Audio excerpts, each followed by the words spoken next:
Ready.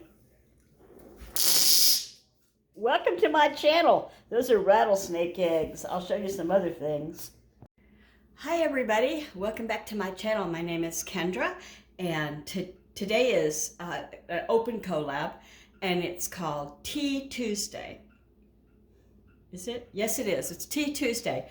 Now the problem is I can't find my card where my whole box where I keep all of the names of my open collabs that I'm involved in. So I'm going to have to look that up, put it at the beginning of this video and put it at the end of the video. You already saw my rattlesnakes at the beginning of this video. So that's what these are. What I have here is a bag. Okay, so let me start at the beginning. I'm cleaning my closet out. And there's this bag that's been hanging on a hanger, you know, just a fabric bag. And inside the bag are things that I have kept for whatever reason. Some are real precious, some are not. One thing wasn't in the bag, but I added it to the mix. Okay, so I'm done showing you the rattlesnake eggs. And we call them that because they're high-powered magnets that I've had for a long, long time. And my husband used to hide them because when the kids were little, he was convinced one of them was going to swallow one of these or one of these, and it would pinch their little intestines and they would pass.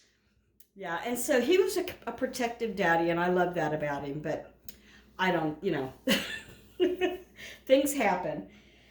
All right, so some of these are dirt old and some of them are not. I'm going to show you the dirt old first. So this is an actual birth certificate, and it is my grandmother's birth certificate, who was born in 1918. So in 1918, I believe that was when the First World War was winding down, and it was because of the influenza epidemic. And her mother had my great-grandmother gave birth to my grandmother on a farm in what is Schuyler, Virginia. And that's like if you ever watched the Waltons, they lived in that county. I mean, they didn't film it there, I'm sure, but they were supposedly from Schuyler, Virginia. And you hear them going to Richmond and things like that. And so that's where my father's people are from, because that grandmother is my paternal grandmother. So it says here, Myrtle Lee Hall, and Hall was her last name, and Lee is her middle name. I'm named after her, and my father was named after her, and I have a grandson named after her. And if I'd had a brain in my head, I would have named one of my children with the Lee, because that would have been another generation, but I didn't think of it. So anyway, I can't read the writing, but it was Albemarle County. This 22nd day of August 1918, the child, on the 22nd day of August 1918, the child of Edgar Hall and Addie Hall, her name was Addie. How very American Girl doll, right? And his name was Edgar. Now, Addie married Edgar, that would be my great-grandmother, married my great-grandfather, when she was 14 years old, and he was a widower, the male, whatever that is, and he already had a pack of kids, like I think 8 or something like that, and she was 14. And my grandmother, who just passed away a couple of years ago, well, 3 years ago, just during the pandemic, and it wasn't the pandemic, the COVID that killed her, it was falling off a chair with her feet. I mean, she was standing in it. Anyway, she shattered her pelvis, and she was too frail and old for them to fix it. So they put her on hospice, and she passed quickly, like within 10 days, I think. Anyway, you tell that story, you know, oh yeah, great-grandma was only 14 when she got married to great-grandpa. And my grandmother would say, she was almost 15. You know, so anyway, I love that story. So anyway, it says here, it's a postage stamp that, put my glasses down on my face. Yeah, so it was postmarked 1918 in Richmond, Virginia, and it's a 2-cent stamp. How cool is that? It's the actual one. And she used to hide this thing. She never wanted people to know exactly anything about her age or any of that, because she was active going to the casino and shopping and stuff right up until she was over 100. And she would go to the casino 3-4 times a week. I'm not kidding. So anyway, it's got on the back, it says, you know, this is going to be proof of your status as an American. It's going to be proof for you to get a civil service examination, school enrollment. It's going to keep you out of child labor. If there's a mistake, let us know right away. Fabers, Virginia is where I guess the little farm was located. They had 1 cow, lots of chickens, you know, things like that. Let's see. Is there anything else I could share with this? You know, just that she was born in home. They didn't have an indoor bathroom back then. They had an outhouse. They had an outhouse the last time I was there, which was in 1967, I think. So the house isn't in the family anymore. I sure wish it was. And so here is, I'm not going to show you it much more than this, but I wanted to show you. This is the woman who gave birth to my great-great-grandmother, gave birth to my grandmother. This is a letter to her, my grandmother, in 1976. And she passed away really soon after that. So this letter was written in 1976, and I remember in 1976 my father waking me up in the night and saying, he called her Mama. He said, Mama died. So, and I thought he meant my mama, but you know, it was his mama that he called. So my grandmother worked at the Pentagon and was very, very busy as a professional woman back when they didn't do that. And so his grandmother and aunties raised him mostly when he wasn't in military school. As soon as he got old enough to go to military school, that's where he headed. So he called, you know, Aunt Carrie, and Mama was great-grandma, or his grandmother. I'll quit now. That's just too much information. I'm so sorry. I tend to babble. Okay, so that's a memory that I'll always keep. Now I'll just start in with this. Okay, this what's the next oldest thing? Probably this. It's just an old pocket watch that my mother gave me that belonged to my brother, my youngest, my baby brother, who was born in 1965. And he's no longer with us, and so that's sad, but I have something that was his, and I like that. Oh, here we go. Here's something else. So I have my 2 brownie pins from 1967, maybe, from when I was in Brownies. And then, you know, when you cross the bridge and you become I don't know what you become, a bigger Girl Scout, an older Girl Scout, and they give you this when you cross the bridge. It's like a little ceremony. And so I think I already mentioned this just this week. As soon as I crossed the bridge, I defected and went over to the Campfire Girls because it looked like more fun. So I've always kept these, and they're old as dirt. Really, they are. Close to 50 years old. Yikes. Yeah. Okay, so then what do I have? I'll just pick stuff up. Here's a memory for you. Why does she keep 2 dice? When I first met my husband, I thought he was pretty cool. I thought he was very confident, and he was just so different from anyone I had ever been around, and very, very Southern, and really amazing manners and mannerisms and things like that. And he didn't want the same things I wanted in a family, though. Like, he wasn't gonna, you know, go on. He was already 39 when I met him, I think.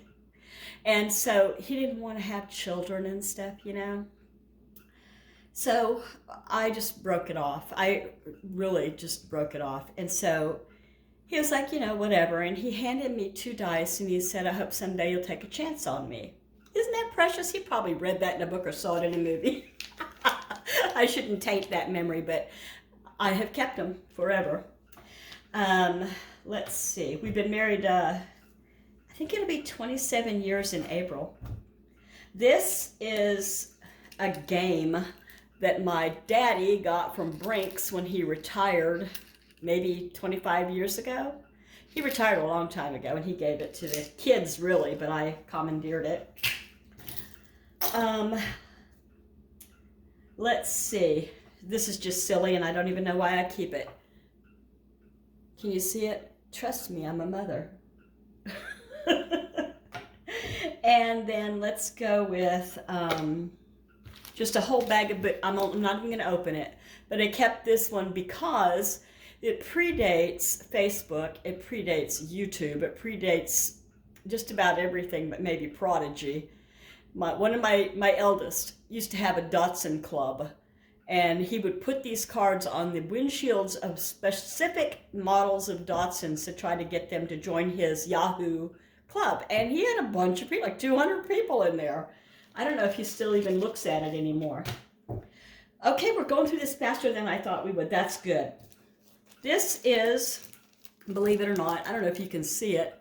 It's my wedding band. Let me dismiss this timer. No, dismiss. Okay. So I have to set a timer to remember to take my glaucoma drops or I'll go blind. Can you even see that? I don't know. But anyway, it's tiny. It's too little. I can't believe my finger was ever that tiny. It's plenty big now. I can wear my husband's wedding band. We were both tiny. Anyway, speaking of rings, when I sold Avon, I bought this, and I'm pretty sure I bought it through them, so that if I was selling and they said, oh, I love that ring, but I don't know what size I wear, well, let me help you with that. Okay, and then I found some earrings that I'd forgotten I had.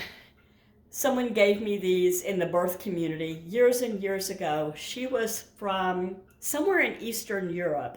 I don't know where she bought these or who made them, or if I don't remember, or even why she gave them to me. But they're sterling silver and like a freshwater pearl, and I think they're beautiful, and I just never wore them.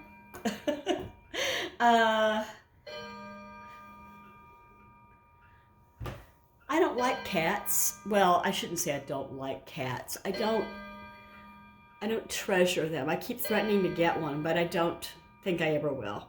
I just thought it was pretty. And it's my birthstone. No, it's not, Kendra.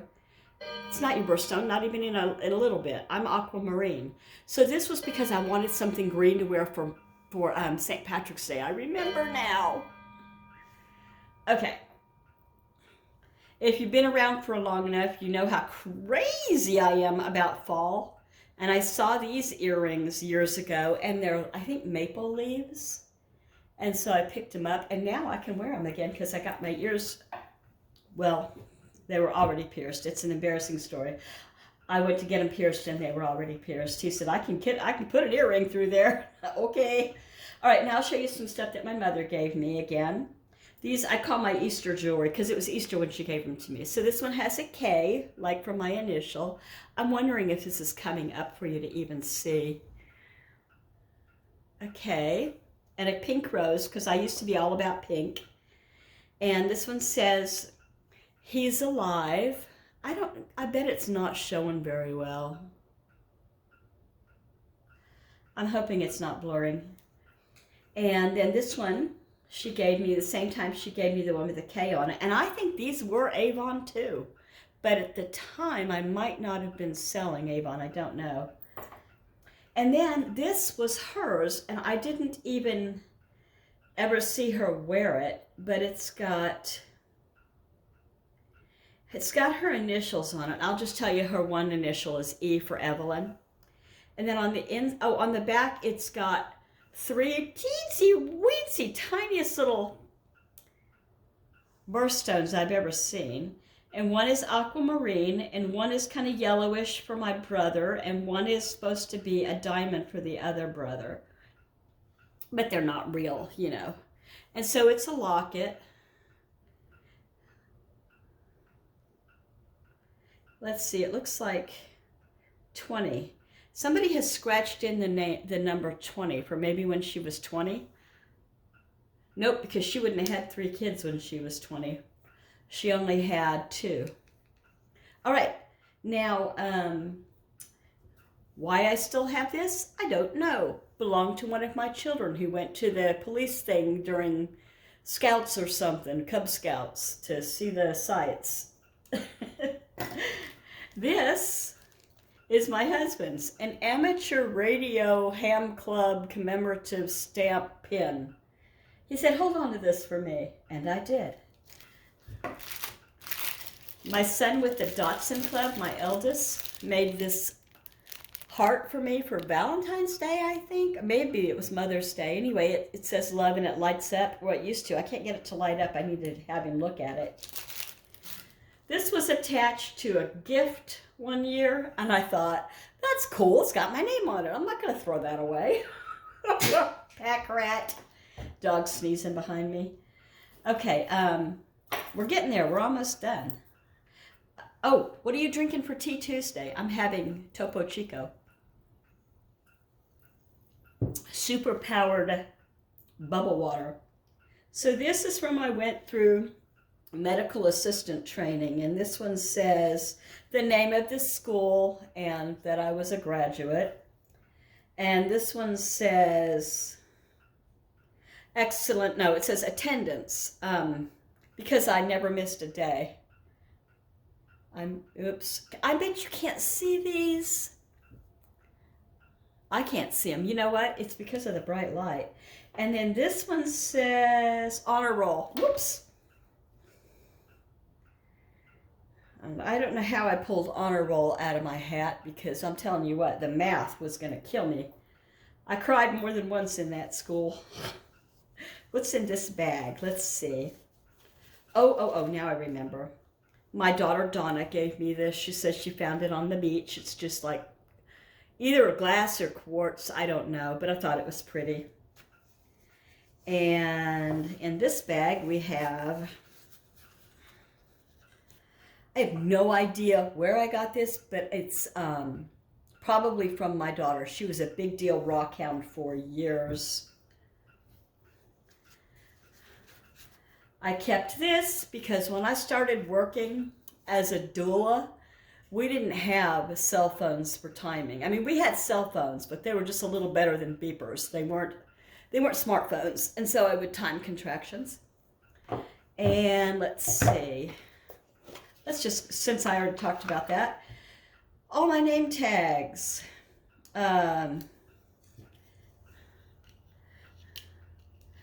Childbirth educator from way back when. I don't know if you can see him or not. I'm going to be so disappointed if it didn't work. Happiest baby on the block. That was for postpartum doula work. I just wanted to do it. The training, I mean. It was a board member of Seattle Reach, which meant once a year in Seattle, we brought in speakers like big time birth advocates, natural birth advocates. Somebody said once, it's all natural birth. The only way it wouldn't be natural birth is if the baby came out your nose. So I should say they were fans of unhindered birth or unmedicated birth or whatever. So we would do topics like, we'd get together, we'd decide a topic as a group, and then we'd headhunt and see who would come. You know, we would have all kinds of speakers. And then we'd sell, you know, seats, and it was fun. So doula, two different tags there.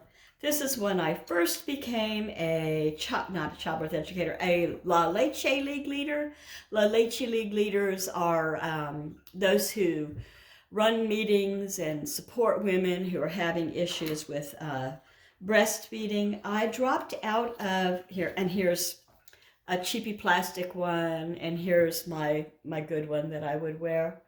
Anyway, I dropped out of my La Leche League group, I think, mostly because it had changed so much. It went far from what it was. When it began, it was 5 women at a church picnic who were trying to figure out how to help women, because back then you couldn't even say breast or breastfeeding, and that's why they called it La Leche League, which is French, I guess, for, or it could be Spanish, I don't know. I think it's French, for the Milk League, I believe. And anyway, they did a lot over their 50 years, and I think there may be one of the 5 still left and living, and they were a big deal. They helped women a lot, because nobody was even able to talk about it, you know, back then. Okay, so here's some ugly jewelry. I love the stone on this. It's a moonstone, I think, and my daughter beaded it onto this for me. And these 2 things are because I was big into essential oils, Young Living specifically, but I liked doTERRA as well. And, you know, for me, as long as it was the real deal and it wasn't like back alley oil, it was okay. Anyway, I would put felt circles in these and put whatever my essential oil of the day was. And let's see. This is different. My daughter made it for me, and she took wire and she spun it around the stone here, and she put these bells, and then there's an owl on the end. Probably can't see that either. Anyway, she used to love to get into rocks and beads and stuff. She was really good at it. And then remember when everybody used to wear these round stones? I loved pink back then. And so she also put this on a beaded thing for me. And then this was just a lanyard for carrying all of those, like to La Leche League, my card or whatever. I didn't want to wear it on my chest because I would a lot of times have a baby on my chest, you know. Anyway, I think I got this at the farmer's market. I didn't even remember I still had it. I like a heavy, cold beaded necklace. And this has a lot of different, you know, if you believe in benefits of stones, like what does jasper do? What does amber do? Oh, I don't have any amber necklaces. I used to wear amber necklaces specifically for inflammation. And babies, you can put them on babies too for their teething. Oh, okay, this is the last thing. It's been a while, hasn't it? Let me show you. These are all my Christmas. All my little Christmas pins. And one day I'm going to take these Christmas pins, and I never really wear them. I don't know why I still have them. And I'm going to put them on a black felt, velvet, whatever, little board and just hang them up at Christmas time. I thought that would be pretty. This has got an earring clip on it. I think I got that maybe at a garage sale or something. I don't know. But anyway, it's just like a little blue light. And then I have a pin. Oh, and here's oh my goodness, the blue and the red go together. I had forgotten about that. And then this one's a pin. Wow. And let's see. This snowman used to light up, but he's old. And then I've got the wise men on a camel, and it has some little blingy, you know, faux gems in it that used to really bling. I think this came from my mother, and I absolutely love this thing. It has a hook on it so you can wear it as a pendant, but I never did. It would be pretty on a board. I can't wait to do that. These 2, 3, okay. This one, it's a snowman, came from Amazon. And this Santa, which I adored because he was so blingy, came from Amazon. And I likes me some gingerbread boys too, Amazon. Predates Amazon. It's just an enamel old pin. And I don't remember where I got this one, but I know that I have stuck multiple people in a church hug with that nose. So he has no business with that nose. It should have been a flat carrot. That's a pokey. Is that it? It sure is. That's it. That's all I had in my cloth bag. And I just wanted to share that with you because I thought, what a fun, you know, do you have like an old jewelry box or memory box or anything? I would love to see yours if you felt like doing it. So that's that, and thank you for watching, everybody. If you've never subscribed, I would love it if you did. I really would. Take care, and I'll talk to you later. Bye.